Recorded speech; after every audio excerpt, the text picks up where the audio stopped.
¿Dejaste tu pregunta en la publicación? Quédate porque capaz que la respondemos. Y si todavía no me seguís, soy el urólogo Mauro Carrillo y hoy vamos a responder preguntas de los suscriptores. Vamos. En primer lugar, Felipe nos pregunta si mi frenillo aún no se corta y tengo 25. ¿Esto presenta algún riesgo? Realmente no todas las personas hay que cortar el frenillo ni se va a lastimar. Solo en aquellos que tienen un tejido muy fibroso que predispone a que en las relaciones se pueda lastimar o moleste. Has tenido relaciones, no te molesta y no dificulta para nada, no hay que hacer nada, quédate tranquilo. Obviamente que con algún movimiento brusco podría llegar a lastimarse y en ese caso habría que evaluar, pero en general no a todo el mundo se le va a lastimar ni se le va a cortar el frenillo.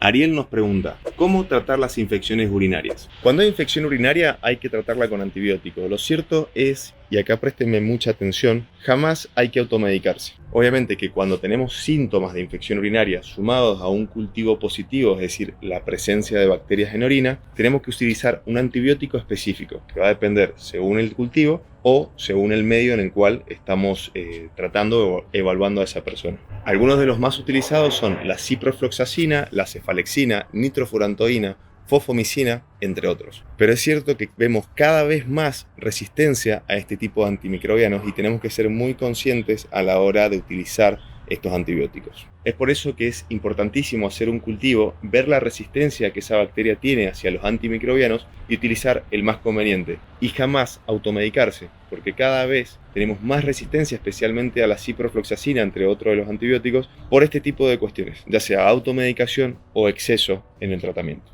Esto aplica tanto a hombres como mujeres. Nuestro seguidor Tony nos pregunta lo siguiente: ¿cómo se realiza una cirugía por cálculos de los riñones? ¿Es dolorosa? ¿Lleva mucho tiempo de recuperación? Gracias, doctor. Gracias a vos, Tony. En primer lugar, hay que ver si es necesario tratar o no esas piedras de los riñones. En ocasiones solamente se pueden controlar y si no traen síntomas, dejarlas ahí y hacer un control periódico. Pero cuando traen síntomas, ya sea infección, sangrado o dolor, tenemos que hacer un tratamiento según el número y el tamaño de esas piedras. Ese tratamiento puede ser desde ingresar con un aparato desde abajo y romper con un láser a realizar una punción en el riñón o incluso combinar este y otros tratamientos. También tenemos lo que se llama litotricia extracorpórea, en la cual por ondas de choque, sin hacer ningún tipo de incisión, se rompe la piedra desde el exterior. Pero reitero, eso depende mucho del número y la cantidad de las piedras, sumado a las características del paciente, obviamente. Cristian pregunta, ¿cómo se trata el enrojecimiento del pene? ¿La picazón y el dolor cuando se pone muy rojo tiene cura? Hay muchas causas de pene rojo, obviamente hice un video al respecto, lo pueden buscar en el canal. La más frecuente de todas son dos. Una son los mala higiene, ya sea higiene deficiente o excesiva, por un jabón irritante o algún químico que esté lastimando la zona. Por otro lado, hay infecciones, por ejemplo, las infecciones por hongos, es decir, la balanitis micótica. Y además de eso tenemos un montón de otras cuestiones, como pueden ser infecciones bacterianas o enfermedades dermatológicas, entre otras cuestiones. Por lo tanto, tener el pene rojo es motivo de consulta. Lo que siempre decimos en primer lugar es utilizar un jabón suave, de pH balanceado, cosa de tener una higiene adecuada, mantener el pene seco y si aún así persiste el enrojecimiento, consultar y tendremos que hacer un tratamiento acorde a lo que está causando el pene rojo. Wilma pregunta, quiste Bosniak 2F, si me hacen nefrectomía parcial, ¿deja alguna secuela esta operación? Todo depende del tamaño y la ubicación. Y obviamente si es factible o no hacer una nefrectomía parcial. La nefrectomía parcial permite conservar el riñón, aunque es una cirugía que es un poco más compleja y puede tener más complicaciones que la nefrectomía total. Es decir, es más complejo quitar solo el quiste que quitar todo el riñón, sobre todo por el postoperatorio que puede tener. Es difícil saberlo en este caso puntual, obviamente que en un video yo no lo puedo decir, pero puede tener secuelas, por ejemplo, sangrado o fístula urinaria en el postoperatorio inmediato. Después hay un montón de otras cuestiones más, pero depende mucho del caso. Pero sí es verdad que si podemos conservar el riñón y es factible la cirugía, siempre suele ser la mejor opción mientras el paciente lo tolere, obviamente. Y reitero, hay que analizar cada caso en particular. Esta me gusta. Alexander pregunta, otro video sobre enfermedades fuertes para el miembro, cómo evitarlas o tratarlas. No sé a qué llamarás enfermedades fuertes, pero yo te voy a dar los siguientes consejos. En primer lugar, evita todo tipo de posición o práctica en la cual el miembro corra riesgo de quebrarse. Es decir, que salga y cuando vaya a entrar, se doble y se quiebre.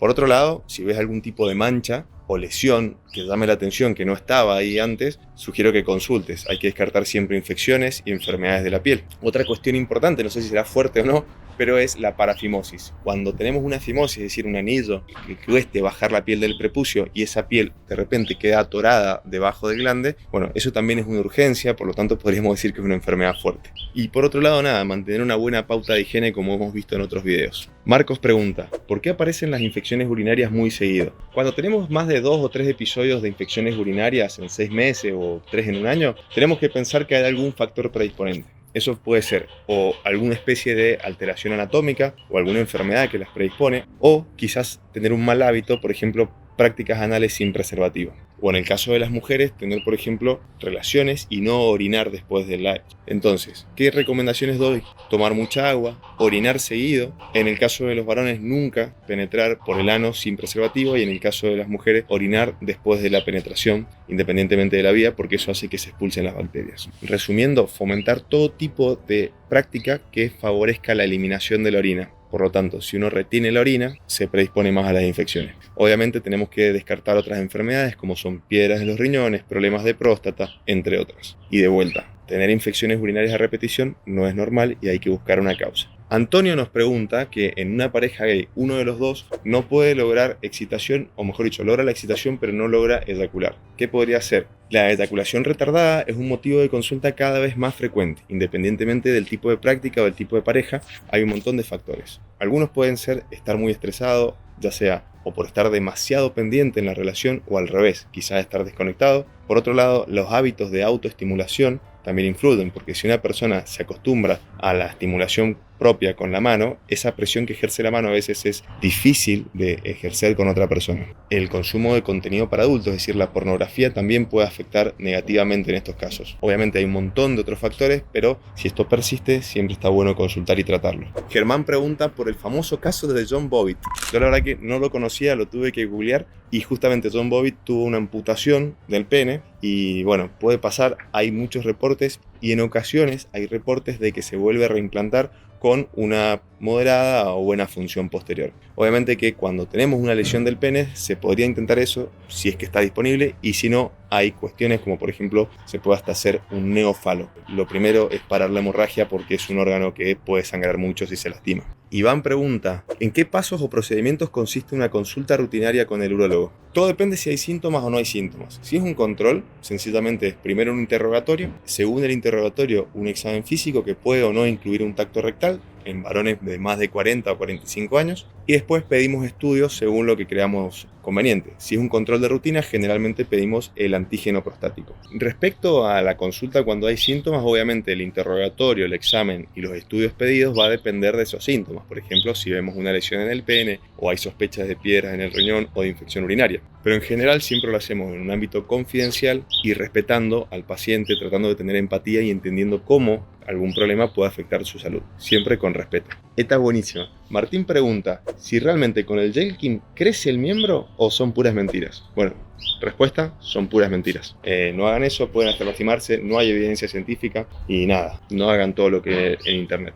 Paco dice si hay algún problema físico por eyacular todos los días. No, dale adelante Paco, si podés eyacular todos los días, todo bien, si no lo haces, no pasa nada. Siempre y cuando obviamente sea porque tenés ganas y no porque estás ansioso y tenés que bajar el estrés. Y el último, Miriam pregunta, ¿cuál es el mejor tipo de ropa interior para el hombre? Y acá les pregunto a ustedes, ¿cuál es la mejor para ustedes? ¿Qué es lo que piensan? O sea, déjenme en los comentarios cuál creen que es la mejor para ustedes, ya sea estética o funcionalmente. Y mientras estás escribiendo, te voy comentando que no hay una mejor ropa interior. Se sabe, incluso hay estudios que dicen que tanto los boxers como los slip no alteran la calidad de los espermatozoides, aunque a veces los slip podrían predisponer a tener infecciones por hongos a nivel de la ingle, si no se secan bien o si genera humedad. Mi consejo, más allá de la evidencia científica, es que uses lo que te quede cómodo, ni muy ajustado ni muy suelto, si es que querés usar, obviamente. Por otro lado, sugiero siempre ropa de algodón que sea fresca. Y finalmente, algo muy importante, si vas a hacer actividad física, es conveniente por ahí que uses alguna ropa interior que te sostenga, porque si no, el tiqui tiqui tiqui tiqui, ese bamboleo,